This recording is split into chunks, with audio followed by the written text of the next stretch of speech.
toda vez que alguém vai ao fundo e fala uma coisa no ouvido do outro, a gente fica curioso, né? O que será que o pastor falou? O pastor falou, acorda desafinado. Ele leva o violão lá e afina. O pastor tentou aqui. E aí, na última música, eu estava até tendo uma dificuldade. Eu estava tentando descobrir qual a nota que estava desafinada. E vou falar, esse negócio de tocar, não.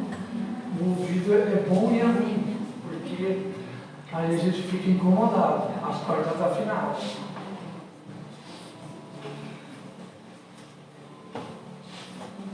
A neguinha até brinca e fala que eu sou muito chato, mas é que tem algo que acaba incomodando. E ainda bem que nós temos aí irmãos que nos ajudam nesse momento.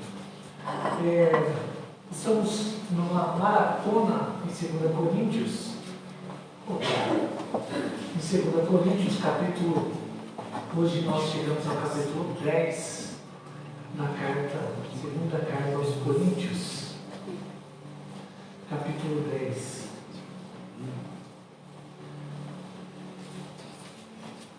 Nós leremos hoje do verso número 13 ao verso número 18.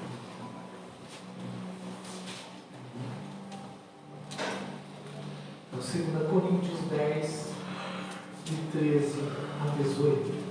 Diz assim a palavra do Senhor: nós, porém, não nos gloriemos sem medida, mas respeitamos o limite da esfera da ação de Deus, nos desmarcou e que se estende até vós. Porque não ultrapassamos os nossos limites como se não devêssemos chegar até vós, posto que já chegamos até vós com o Evangelho de Cristo, não nos gloriando de medida nos trabalhos alheios e tendo esperança de que, crescendo a vossa fé, seremos sobremaneira engrandecidos entre vós, dentro da nossa esfera de ação. 16. A fim de anunciar o Evangelho para além das nossas fronteiras, sem com isso nos gloriarmos de coisas já realizadas em nosso campo alheio. Aquele, porém, que se glorie-se no Senhor, porque não é aprovado quem a si mesmo se louva, e sim aquele a quem o Senhor louva. E sim aquele a quem o Senhor louva. Quando nós fazemos um apanhado sobre a carta de Coríntios, nós vemos que essa carta era uma carta, assim, o apóstolo Paulo vai dar um puxão de orelha forte nos irmãozinhos que estão ali naquela igreja. Porque era uma igreja também dentro de uma comunidade que desenvolvia-se muito. E ali o mercado financeiro era muito grande. Por isso, também muitas pessoas passavam e faziam morada. Londrina, por exemplo, ela quase não tem indústria, não é verdade? É uma das críticas até ao nosso prefeito, inclusive, se ele estiver assistindo a live. Por quê? As indústrias, elas geram o quê? Empregos.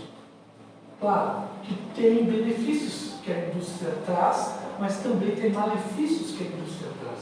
Mas Londrina, ele se tornou um polo comercial e muitas pessoas vêm para estudar, vêm para conhecer a cidade e gostam e acabam ficando. E a cidade de Londrina, que tem um crescimento até desordenado, não é uma cidade planejada, ela continua crescendo. Se eu não me engano, em 1987, ela foi, se eu não me engano, foi a terceira cidade em crescimento. Nós temos o horizontal, ela cresceu no vertical. Foi a cidade que mais cresceu na parte vertical, uma das 3 cidades. E foi até um dos motivos que eu vim parar em Londrina. Por quê? Os meus pais, na época, meu pai, ele trabalhava como imobiliário, no ramo imobiliário, e ele comprou um apartamento ali no Quinta da Boa Vista, também por isso. Eu parei no Quinta da Boa Vista, e o Quinta, onde muitos moram, né, a Genia, a Dona Eunice, deixa eu pegar aqui, quem mais? Tem mais alguém? A Iracema, é verdade, a Dalva, tudo aquilo não existia. Se eles tivessem mudado naquele período, ficaria todo mundo no meio do mato, lá no Maoca, porque porque não tinha prédio nenhum.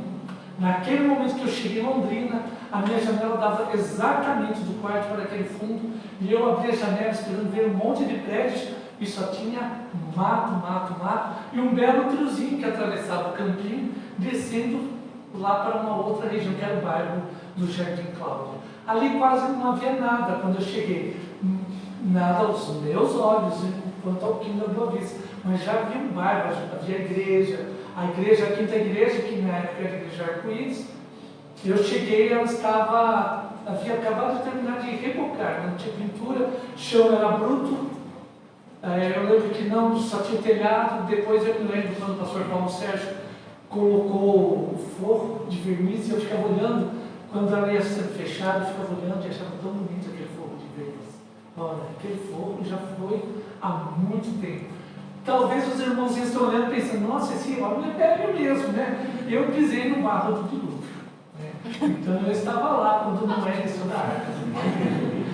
Eu fui um pouquinho depois, mas eu, graças a Deus, fui muito abençoado, assim também como Londrina, para nós não perdermos o fio da meada, que cresceu, assim também a cidade de Coríntios crescia muito. E ali, como chegavam pessoas do mundo todo, também haviam muitos deuses, muitas pessoas, muitos filósofos. E é uma das lutas de Paulo exatamente sobre a questão dos discursos que chegavam até a igreja.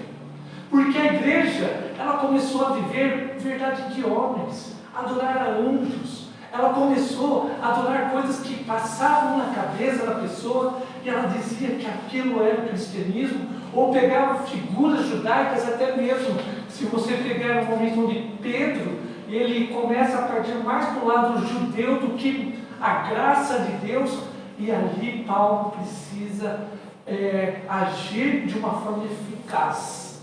E quando ele começa a falar das verdades da igreja, ele está chamando a igreja à maturidade.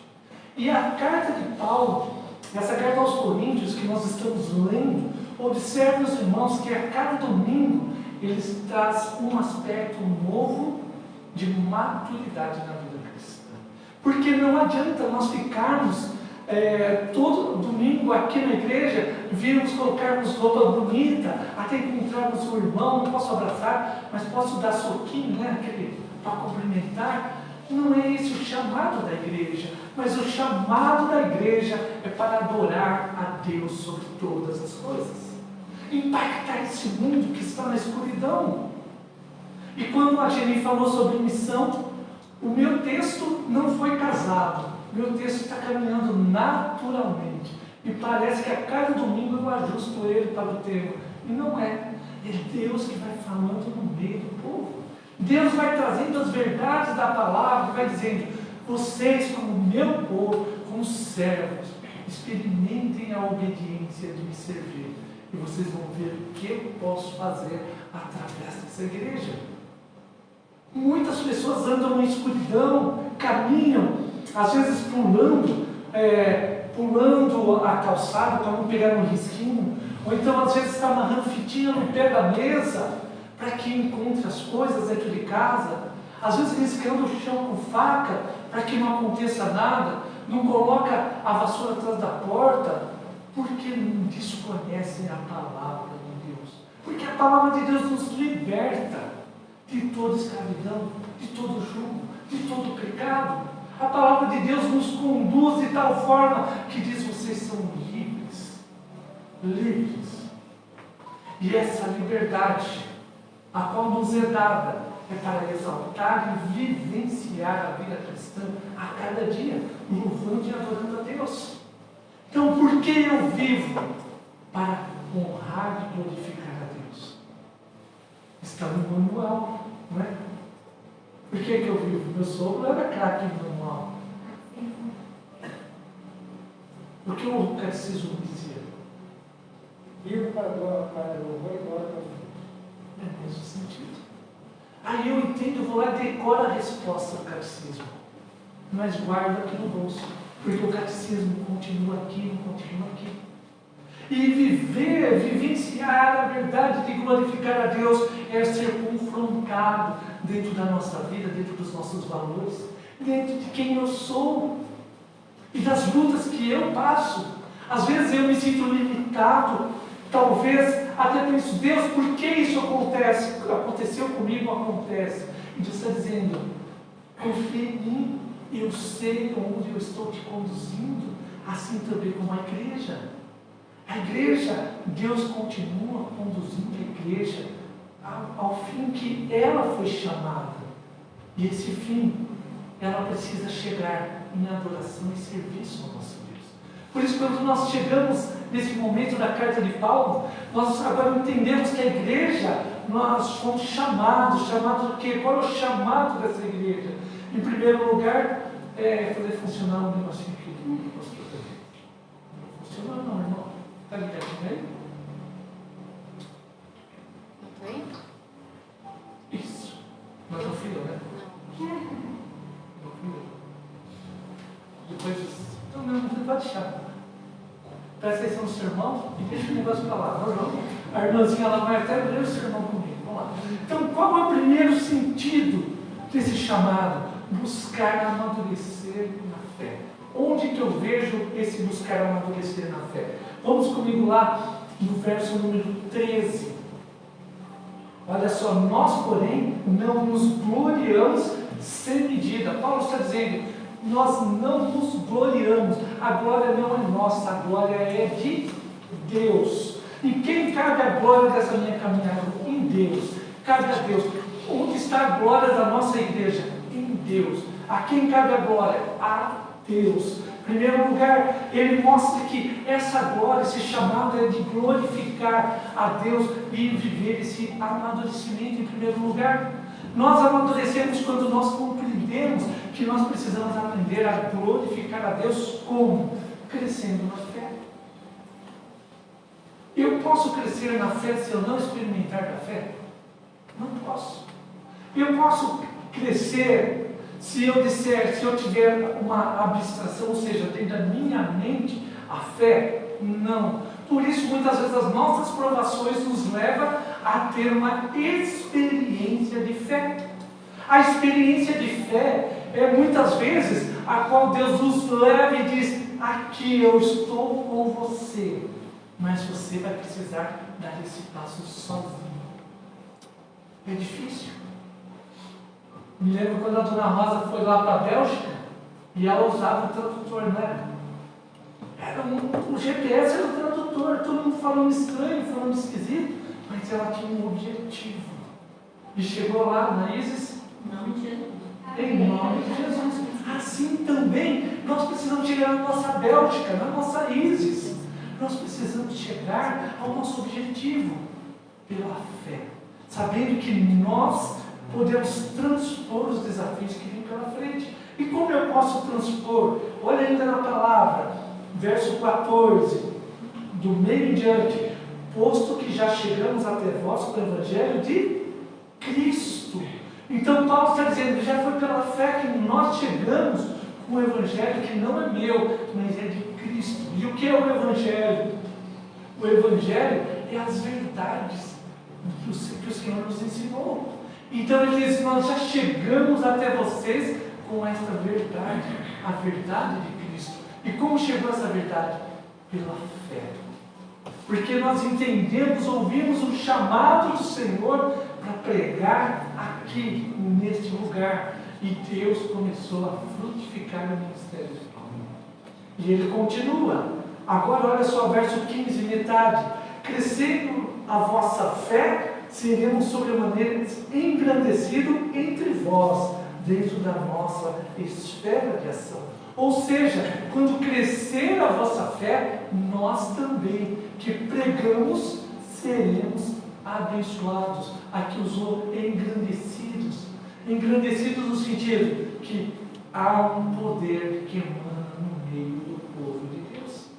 E esse poder dele começa a transformar e não convencer as pessoas. Porque eu posso falar das verdades como Antônio de Cristo, mas se o Espírito Santo não tocar no seu coração, ele pode até entender, ser convencido, mas ele caminha ainda para o inferno. E creio que nós não queremos convencer as pessoas, Nós queremos que elas sejam transformadas, assim como nós fomos transformados um dia. Nós queremos que elas sejam transformadas. E como elas serão transformadas? Como elas serão transformadas se não há quem pregue? Como elas escutarão se ninguém pregar? E eu e você somos essa voz profética, como igreja que precisa amadurecer nessa área. E como eu posso pregar, pastor?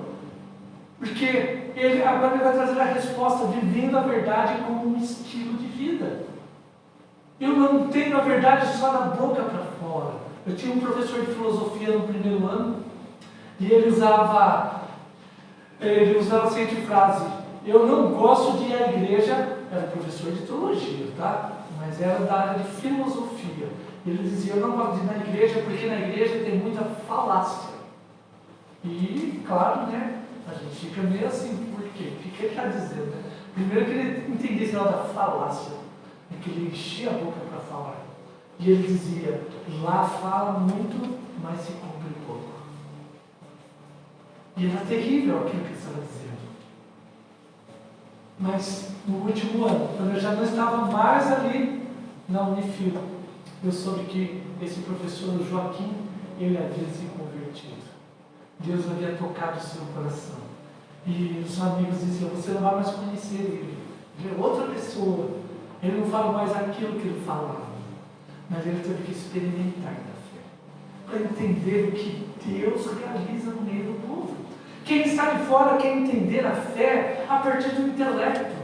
Mas a fé não é entendida a partir do intelecto, mas da transformação de Deus. Por isso, quem está fora olha para dentro e acha que é loucura adorar a Deus. Mas para aqueles que estão no meio do povo, agora o Espírito Santo ministra de tal forma que o nosso coração se enche, os nossos olhos se abrem e nós enxergamos aquilo que Deus está falando.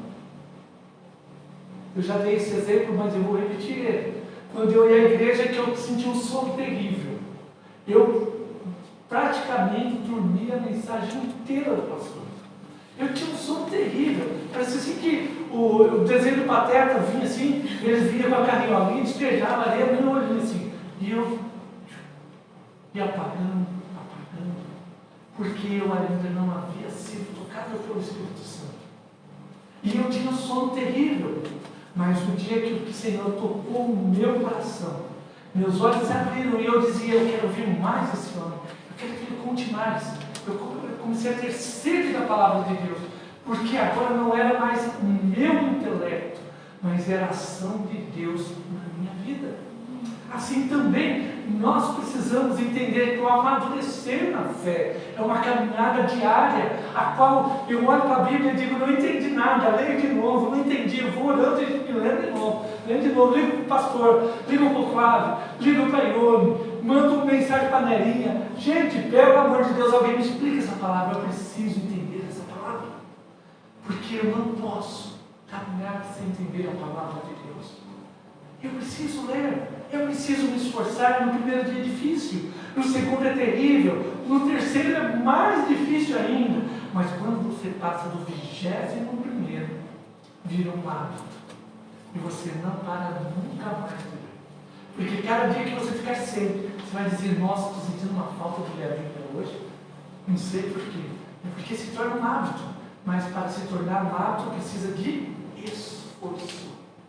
Precisa da unção do Espírito Santo, para que quando você lê, você não entender, você conte para Deus: Deus, eu não entendi nada, conta para mim. E Deus vai contar para você. São experiências que vão nos levar ao amadurecimento na fé. Em segundo lugar, deixa eu mexer no meu controle.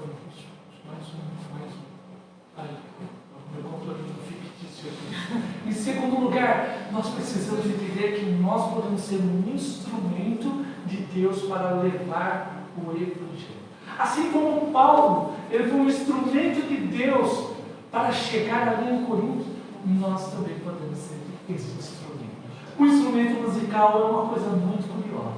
Se você não toca nenhum instrumento, pelo menos eu acredito que você já bateu numa corda de violão. Se você ainda não bateu numa corda de violão, eu vou deixar meu violão lá no fundo para você passar e fazer bem, brincadeira.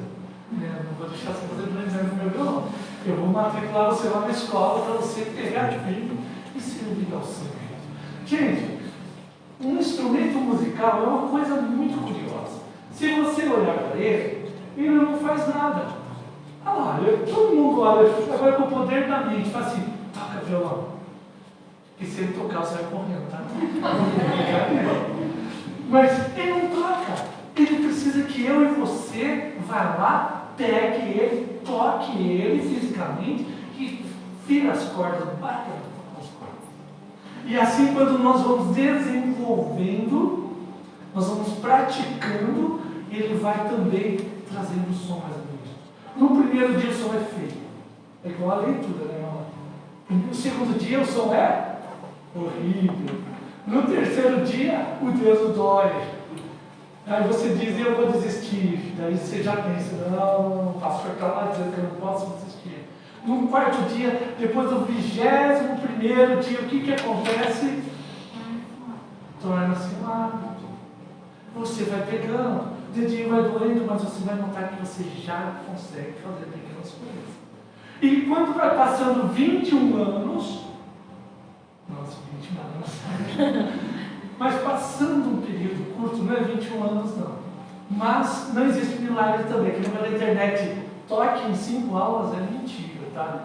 É coisa de uma aula, aquilo lá não é verdade. Você tem que tocar mais do que 5 aulas. E quando você vai praticando, você consegue tocar. Assim também, para ser um instrumento de Deus, nós precisamos ser o violão. E quem vai direcionar o som? É Deus. Percebe a diferença? Você achou que você ia tocar um instrumento, né? Ao contrário, por isso que nós somos instrumentos nas mãos de Deus. Deus vai pegar e vai dizer, agora eu quero um dó. E você vai fazer esse dó. Mas Ele não vai deixar você na mão. Ele vai te conduzir a cada dia até que você, a sua vida, você agora comece a lançar ou proclamar uma melodia de salvação que toca no céu todo o tempo, todos os dias. A presença de Deus começa agora a inundar todas as pessoas que ouvem o som desse Espírito, que é a minha vida e a sua. Talvez você diga, então eu falo, talvez. Eu danço, talvez. Então o que eu faço? Eu vivo. Nós achamos que para ser bons crentes nós vamos para a igreja. Para ser bom crente nós precisamos estar onde nós estamos em todo o tempo. Até no banheiro, tomando banho, você pode estar em adoração profunda com Deus.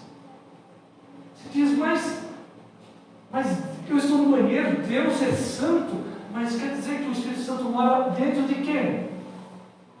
Dentro de cada um de nós. E quando você vai ao banheiro, o Espírito Santo fica lá fora e fala, vamos ficar aqui, entra lá, te espera aqui na porta. Não, ele vai com você. Quando você está na sua intimidade, você acorda, como o nosso diácono pediu, acorda todo descabelado, com o cabelo tudo, aquele ninho de pomba. E ali, quem está com ele? O Espírito Santo. O Espírito Santo está vendo. E ele está em todo o tempo, nos conduzindo, dizendo, vem cá, querido. Quando você olha no espelho e diz, ninguém me ama, o Espírito Santo diz, eu te amo. Do jeitinho que você é. Esse é o nosso Deus. O Deus que está dizendo, você é um instrumento que eu vou usar. Vamos ao verso número 16. Então, por que Paulo está dizendo que esse chamado dele, a fim de anunciar o Evangelho para além das fronteiras, ou seja, além da igreja, além dessa igreja física, agora é o chamado para proclamar o Evangelho. Quando Paulo ele escreve essa carta, ele está em Éfeso, e ele está em Éfeso e ele está escrevendo para onde o povo vai ser direcionado. Ele pensa, eu vou para a Itália, vou para a Espanha, vou para a Macedônia, mas eu vou onde o Espírito Santo me leva, me conduz, porque ali eu quero estar no céu. 100%, para que a palavra frutifique. A palavra de Deus crie raiz dentro de cada um de nós e a gente possa caminhar, ir além das fronteiras, ir além das paredes da igreja. Assim também nós vemos o pós-pandemia. O pós-pandemia é um chamado de Deus agora a igreja sair e dizer a esse mundo que o vírus ele causou um terror grande, mas Deus tem salvação. Deus pode trazer vida eterna. Mas os crentes morreram. Muitos crentes famosos, cantores, pastores, morreram. Eles morreram em Cristo. Eles já estão desfrutando da vida eterna, onde não há choro, não há dor. Eles estão muito melhor do que nós. É a esperança do nosso coração. É a esperança ao olhar para aqueles amados nós, que nós temos a certeza pela fé que eles já desfrutam da presença de